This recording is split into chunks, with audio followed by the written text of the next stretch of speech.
We've done some really interesting work, and in fact are presenting here at SIGGRAPH on some of it. Some of the highlights, I'd say, from the last year.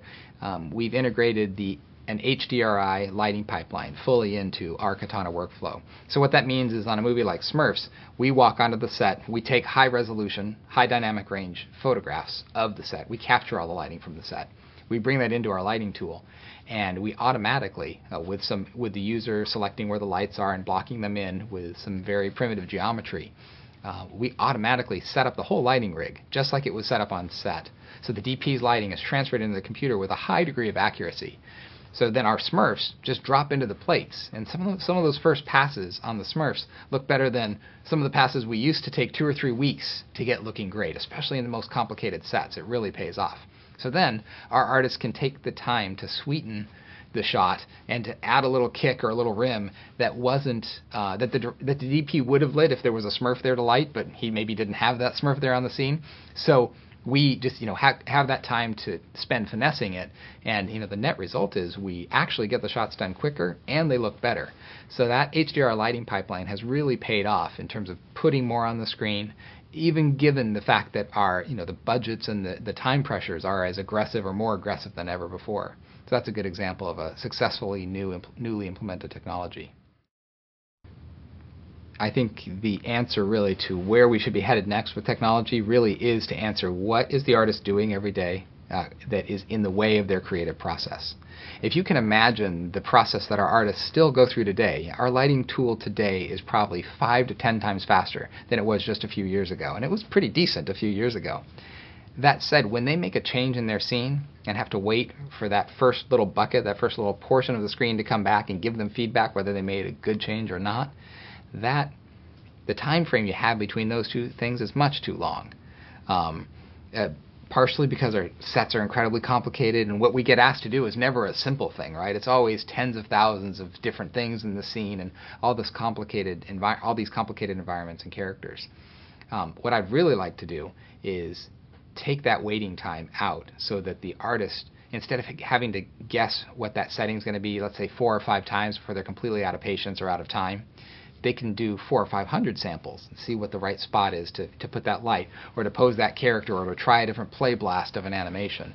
So all of our efforts in development are spent on that kind of efficiency. How do we enable the artists to get more creative iterations out more efficiently so they can spend their time focused on the creative rather than dealing with technical issues? There's been a couple of those moments where I have said, hey, this is really a cool job that I get to do this. And I've had a couple of these things happen to me recently. One was when I had been pitching this idea where we were going to make the tools that the artists use to do our shading. It was a pretty complicated technical topic. We were going to try to make that mimic the real life, not because we're focused on photoreal, but because the knobs we had created and we have historically built up and asked the artists to use were made for the convenience of the computer, not for the convenience of the artist. So the things like a specular highlight, how a highlight reflects directly off a light, was set different from the shininess of an object, which was convenient for the computer back when we had to calculate those things separately. But today we don't have to do that anymore. We can calculate the right answer, and you can just specify the shininess of an object, and whether it's a reflection or a light, that should be the same amount of shininess. So we started to gang all these things together to give the artists the kind of tools that mimic real life shading. And I'd been pitching this idea and talking to different people, and there were different people who came along differently, and when you're changing somebody's paintbrush, there's a lot of dialogue, right? There's people who think this is a bad idea to change this paintbrush. I already know how the old paintbrush works. How's a new paintbrush going to work? But it was exciting to me when some of our developers and some of our artists started being the ones that were taking the idea and running with it. And they were coming up with ways to streamline and optimize the workflow that were artist-friendly and were along the same vein of what we were trying to pitch in terms of making the computer do the work instead of the artist doing the work, and they were taking it to the next level. And now on that particular project, I just kind of watch from afar, and there's all this positive momentum. And all the discussion and debate about whether it's a good idea to change the paintbrush or not, all that has kind of gone by the wayside as everyone has started to see the results, where you get a movie like Smurfs right next to a movie like Arthur Christmas that are both looking spectacular. They both have completely different looks, but they're achieved with this tool set that simply has more artist-friendly knobs. The computer's doing the heavy lifting. And to see that kind of get its own momentum, and I'm no longer pushing that rock, everybody else is pushing that, is pretty exciting.